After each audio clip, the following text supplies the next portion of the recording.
Hi friends, welcome to Jo's kitchen. நீங்கள் இன்னும் நம்ம ஜோஸ் கிச்சன் சேனலை சப்ஸ்கிரைப் பண்ணலையா? சட்டுன்னு சப்ஸ்கிரைப் பண்ணிவிட்டு லைக் பட்டனையும் ஹைக் பட்டனையும் தட்டி விட்டுட்டு வாங்க வீடியோக்குள்ளே போகலாம். நம்ம எல்லாருமே விரும்பி சாப்பிடக்கூடிய ஆரோக்கியமான உணவுகளில் ஒன்று தான் மீன். இது புரதம், ஒமேகா 3 கொழுப்பு அமிலங்கள், விட்டமின் டி, விட்டமின் பி 12 அப்படின்னு நம்ம உடம்புக்கு தேவையான சத்துக்கள் எல்லாம் நிறைஞ்ச ஒரு நான்வெஜ் ஃபுட் அப்படின்னு சொல்லலாம். மீன் அப்படிங்கிறது உடலுக்கு நிறைய நன்மைகளை தருது.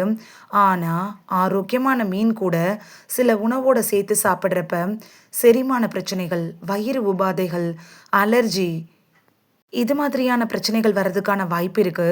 இந்த வீடியோவில் மீனோட சேர்த்து சாப்பிடக்கூடாத உணவுகள் என்னென்ன அப்படிங்கிறத பற்றி தான் தெளிவாக பார்க்க போகிறோம். இந்த ஒரு வீடியோ உங்களோட ஹெல்த்தையே சேஞ்ச் பண்ணலாம். ஸோ வீடியோவை ஸ்கிப் பண்ணாமல் பாருங்கள் ஃப்ரெண்ட்ஸ். வாங்க வீடியோக்குள்ளே போகலாம். இப்போ நான் சொல்கிற காம்பினேஷனில் நீங்கள் எந்த தவறை செஞ்சிட்ருக்கீங்க அப்படிங்கிறத எனக்கு கமெண்டில் தெரிவிங்க. உங்களுக்கு ஃபிஷ் பிடிக்கும், அதாவது மீன் பிடிக்கும்னா ரெட் ஹார்ட் கமெண்ட் பண்ணுங்கள். ஃபர்ஸ்ட் பார்க்கக்கூடிய தவறான சேர்க்கை என்னன்னா, மீன் ப்ளஸ் தயிர் தாங்க. தயிரும் மீனும் சேர்த்து சாப்பிட்ற பழக்கம் நம்மளோட வீடுகளில் நிறைய பேருக்கு இருக்குது. ஆனால் பாரம்பரிய மருத்துவ முறைகளில் இதை கட்டாயம் தவிர்க்கணும் அப்படின்னு சொல்கிறாங்க. ஏன்னா ரெண்டுமே புரதம் அதிகமாக இருக்கக்கூடிய ஒரு உணவுகள் தான். செரிமானம் ஆகிறதுல பிரச்சனையை உண்டாக்கிரும், வயிற்றுக்கு ஒரு செரிமான சுமையை கொடுத்துரும். அதனால தான் மீனையும் தயிரையும் சேர்த்து சாப்பிடக்கூடாது அப்படின்னு சொல்கிறது. இது ஒரு தவறான சேர்க்கைங்க. அதாவது இதனால் என்ன பிரச்சனை ஏற்படும்னா, வயிறு கனத்த மாதிரி ஒரு உணர்வு வரும், வாயு தொல்லை, வயிற்று வலி, சிலருக்கு தோல் பிரச்சனை ஏற்படுறதுக்கான வாய்ப்புகள் கூட அதிகமாக இருக்குது. ஆனால் எல்லாருமே கவனித்து தான் சாப்பிடணும். எல்லாருக்கும் இந்த பாதிப்பை ஏற்படுத்துமா அப்படின்னு கேட்டிங்கன்னா இது டவுட்டு தான். ஏன்னா ஒவ்வொருத்தரோட உடல்வாகும் ஒவ்வொரு மாதிரி. சிலருக்கு இது செரிமான பிரச்சனைகளை ஏற்படுத்தலாம். குறிப்பாக உங்களுக்கு செரிமானம் ஆகிறதுல ரொம்ப ஸ்லோவாக தான் செரிமானம் ஆகும் அப்படின்னா கட்டாயமாக நீங்கள் மீனையும் தயிரையும் சேர்த்து எடுத்துக்கவே கூடாது. நிறைய பேர் என்ன சொல்லுவீங்கன்னா, நான் போன வாரம் தான் தயிரையும் மீனையும் சேர்த்து சாப்பிட்டேன், ஆனால் எனக்கு நல்லா டேஸ்ட்டாக தான் இருந்துச்சு, எனக்கு எந்த பாதிப்பும் வரலையே அப்படின்னு சொல்லுவீங்க. அதான் நான் ஆல்ரெடி சொன்ன மாதிரி உங்களோட உடல்வாக பொறுத்து இது மாறுபடலாம். இரண்டாவது பார்க்கக்கூடிய தவறான சேர்க்கை என்னன்னா, மீன் ப்ளஸ் எலுமிச்சை தாங்க. எலுமிச்சை பழம் அப்படிங்கிறது எதுக்காக வைக்கிறாங்க நான்வெஜ்ஜில் அப்படின்னா, இது இரும்பு சத்து உறிஞ்சுதல் திறனை அதிகப்படுத்துது. விட்டமின் சி நிறைந்த பழம். அதனால தான் இதுக்கு ஒரு முக்கிய இடமே இருக்குது. எல்லா உணவுகள் மேலேயும் எலுமிச்சம்பழம் வைக்கிறாங்க. ஆனால் எல்லாரும் என்ன நினைப்பீங்க, இதை டெக்கரேட் பண்ணுறதுக்காக ஒரு அழகுக்காக தான் வைக்கிறாங்க அப்படின்னு நினைக்கிறீங்க. அதாவது நம்ம சாப்பிடக்கூடிய உணவுகளில் லைட்டாக லெமனை பிழிஞ்சு விட்டுட்டு சாப்பிட்டோன்னா அதில் இருக்கக்கூடிய சத்துக்கள் உடம்பு ஈஸியாக உறிஞ்சுறதுக்கு உதவியாக இருக்கும். அதனால தான் லெமன் வைக்கிறாங்க. மீனை பொறுத்த வரைக்கும் லைட்டாக லெமன் ஜூஸ் ஊற்றி நீங்கள் சாப்பிட்றப்ப அது எந்த பிரச்சனையுமே தராது. ஆனால் ஒரு தொண்டு மீனில் ஒரு லெமனை அப்படியே புழிஞ்சு சாப்பிட்றது, இது மாதிரி அதிகமாக பண்ணினீங்கன்னா இது ஆபத்தை ஏற்படுத்துறதுக்கான வாய்ப்புகள் இருக்குது. சிலருக்கெல்லாம் அமிலத்தன்மை பிரச்சனை இருக்கும், அல்சர் ப்ராப்ளம் இருக்கும். அப்படிப்பட்டவங்கெல்லாம் மீனையும் லெமனையும் சேர்த்து எடுத்துக்கவே கூடாது. வெறுமனே மீன் மட்டும் சாப்பிட்டா போதுமானதாக இருக்கும். அல்சர் இருக்கிறவங்க மீனையும் லெமனையும் சேர்த்து எடுத்துக்கிட்டிங்கன்னா நெஞ்சு எரிச்சல், வயிறு எரிச்சல், கேஸ்ட்ரிக் ப்ராப்ளம் இது மாதிரியான பிரச்சனைகளை ஏற்படுத்திடும். அதனால் நீங்கள் மீனையும் லெமனையும் அவாய்ட் பண்ணிடுங்க. மூன்றாவது பார்க்கக்கூடிய தவறான சேர்க்கை என்னன்னா, மீன் ப்ளஸ் தர்பூசணி பழம் தாங்க. தர்பூசணி அப்படிங்கிறது ரொம்ப குளிர்ச்சியான ஒரு பழம். மீனும் லைட்டாக குளிர்ச்சி வாய்ந்தது, வெப்பத்தன்மை கொண்ட ஒரு உணவு தான். அதாவது பாரம்பரிய நம்பிக்கைப்படி இது ரெண்டையுமே சேர்த்து சாப்பிட்றது வயிற்று கோளாறு, அஜீரணம், வயிற்றுப்போக்கு இதெல்லாம் ஏற்படுத்துறதுக்கான வாய்ப்பு இருக்குது அப்படின்னு நம்ம முன்னோர்கள்லாம் சொல்லி கேள்விப்பட்டிருப்பீங்க. ஏன்னா இது ரொம்ப கூலிங்கானது, இது கொஞ்சம் கூலிங்கானது ப்ளஸ் வெப்பம் நிறைஞ்சது. இது ரெண்டையும் சேர்த்து எடுக்கிறப்ப ஆப்போசிட் நேச்சர் இருக்கிறதுனால வயிற்று பிரச்சனைகளை உருவாக்கிரும் அப்படின்னு தெரிஞ்சு தான் அந்த காலத்தில் நம்ம முன்னோர்கள்லாம் இதை சொல்லியிருக்காங்க. ஸோ மீன் சாப்பிட்ட உடனே தர்பூசணி பழத்தை சாப்பிட்றத முற்றிலும் அவாய்ட் பண்ணிடுறதே நல்லது. தர்பூசணி பழம் அப்படின்னு எடுத்துக்கிட்டிங்கன்னா அது ஈஸியாக செரிமானம் ஆயிரும். ஆனால் மீன் மாதிரியான நான்வெஜ் ஃபுட் எடுத்துக்கிறப்ப அது செரிமானம் ஆகிறதுக்கு கொஞ்சம் நேரம் எடுத்துக்கும். இது ரெண்டையும் சேர்த்து எடுக்கிறப்ப அதனால தான் உங்களுக்கு பிரச்சனைகள் உருவாகுது. சில டைமில் ஸ்டொமக் அப்செட் மாதிரியான பிரச்சனைகள் கூட உருவாகிரும். ஸோ நீங்கள் மீனையும் தர்பூசணியும் அவாய்ட் பண்ணிடுறது நல்லது. நான்காவது பார்க்கக்கூடிய தவறான சேர்க்கை என்னென்னா, மீனும் பாலும் ஒரு தவறான சேர்க்கை. மீனோட பால் சேர்த்து சாப்பிடக்கூடாது. இது பல ஆண்டுகளாகவே சொல்லப்பட்டுட்டு வரக்கூடிய ஒரு உண்மை தான். மீன் அப்படிங்கிறது ஒரு புரதச்சத்து நிறைந்த உணவு. அதே போல் பாலும் அதிக புரதச்சத்து கொண்ட ஒரு உணவு. இது 2 உணவுகளையும் சேர்த்து எடுக்கிறப்ப, செரிமானத்தில சிரமத்த அது ஏற்படுத்திரும். செரிக்கிறதுல பிரச்சனையாகி, வயிற்று உபாதையில கொண்டு போய் விட்டுரும். சிலருக்குலாம் என்ன ஆகும்னா, அஜீரணம், வயிறு உப்புசம், வாயு தொல்லை, வயிற்று வலி இதெல்லாம் ஏற்படுத்திரும். சிலருக்கு கடுமையான தோல் அலர்ஜி ஏற்படுறதுக்கான வாய்ப்புகள் கூட இருக்குது. அதனால தான் இந்த மீனையும், பாலையும் சேர்த்து எடுத்துக்கிற சேர்க்கைய அவாய்ட் பண்ணிடுறதே நல்லது. இதுக்கு மாற்றா என்ன செய்யலாம்னா, மீன் சாப்பிட்டதுக்கு அப்புறமா குறைஞ்சது 2லேருந்து 3 மணி நேரம் கழிச்சு பால் குடிக்கலாம். அப்படி இல்லைன்னா பால் குடிச்சிட்டிங்கன்னா 2லேருந்து 3 மணி நேரம் கழிச்சு மீன் எடுத்துக்கிறது நல்லது. முக்கியமாக செரிமானம் மெதுவாக தான் ஆகும், அப்படி இல்லைன்னா செரிமான பிரச்சனை இருக்குது அப்படின்னு நினைக்கிறவங்க இந்த 2 காம்பினேஷனையும் கண்டிப்பாக அவாய்ட் பண்ணிடுறது நல்லது. குழந்தைகள்லாம் வீட்டில் இருப்பாங்கல்ல, அவங்க பாலும் குடிப்பாங்க. நான்வெஜ் சாப்பிட்டுட்டு இருந்தோம்னு வச்சுக்கோங்களேன், கூடவே நீங்கள் மீனையும் ஊட்டி விட்டுருவீங்க.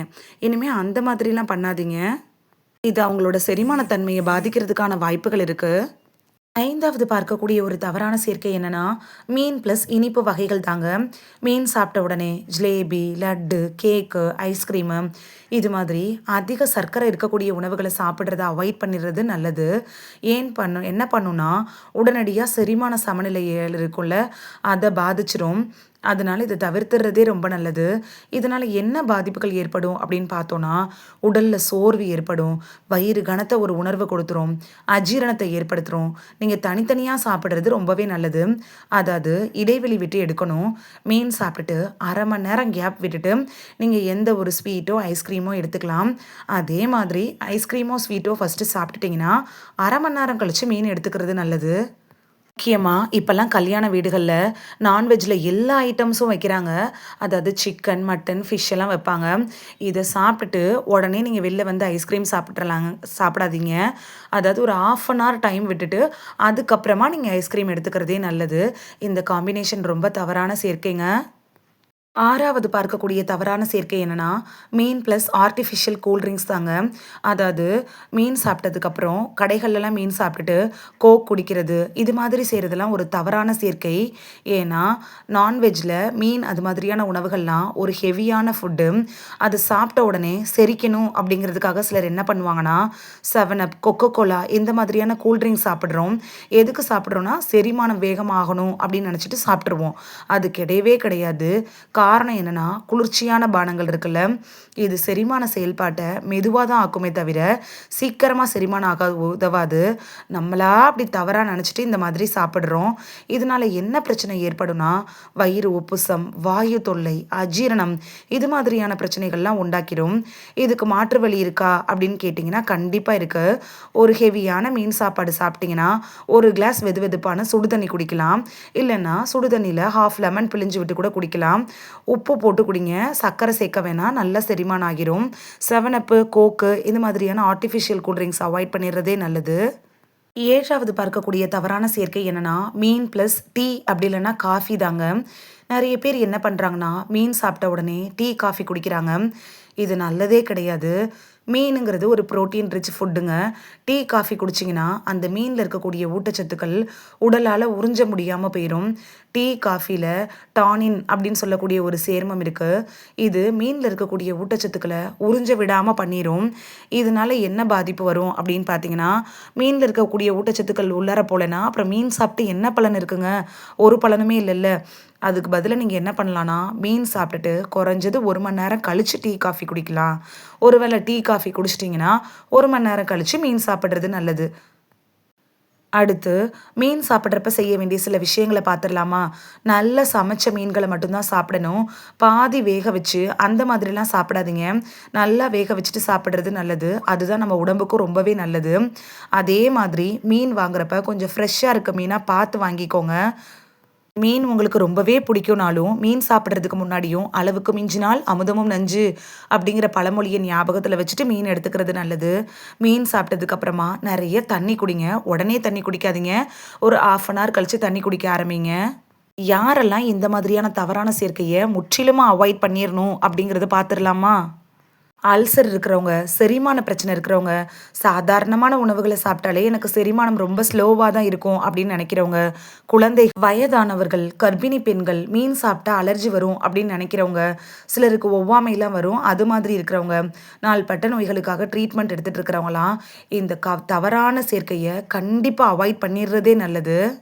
இந்த வீடியோல மீனோட சேர்த்து சாப்பிடக்கூடாத 7 உணவுகள பத்தி தான் பார்த்தோம். இத சாப்பிட்டா எப்படி அது ஒரு தவறான சேர்க்கையா மாறும் அப்படிங்கிறத பத்தின தெளிவான விளக்கத்த பார்த்துருக்கோம். உங்களுக்கு மீன் பிடிக்கும் அப்படின்னா ரெட் ஹார்ட் கமெண்ட் பண்ணுங்க. இவ்வளவு நாளு நீங்க தெரியாம எந்த ஒரு தவறான சேர்க்கைய செஞ்சுட்டு இருந்தீங்க அப்படிங்கிறதையும் எனக்கு தெரியப்படுத்துங்க.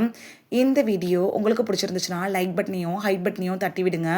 இது உங்க ஃப்ரெண்ட்ஸுக்கு பயன்படணும் அப்படின்னு நினைச்சீங்கன்னா ஷேர் பண்ணி விடுங்க. நிறைய பேர் சப்ஸ்கிரைப் பண்ணாம பார்க்குறீங்க ஃப்ரெண்ட்ஸ். நீங்களும் சப்ஸ்கிரைப் பண்ணிட்டு பார்த்தா நமக்கு பவர் கிடைக்கும். நீங்கள் சப்ஸ்கிரைப் பண்ணிட்டு பார்க்குறது இது மாதிரியான வீடியோக்கள் தொடர்ந்து போடுறதுக்கு எங்களை மோட்டிவேட் செய்கிற விதமாக அமையும் ஃப்ரெண்ட்ஸ். சப்ஸ்கிரைப் பண்ணுறதோட மட்டும் இல்லாமல் பக்கத்தில் இருக்க பெல் ஐக்கானை கிளிக் பண்ணி ஆளுங்கிற ஆப்ஷனை கிளிக் பண்ணி வச்சிட்டிங்கன்னா நாங்கள் வீடியோ போட்ட உடனே நோட்டிஃபிகேஷன் உங்கள் செல்ஃபோனை வந்தடையும். நாளைக்கு வேறொரு ஆரோக்கியமான பதிவில் சந்திக்கலாம். தேங்க்யூ, பாய்.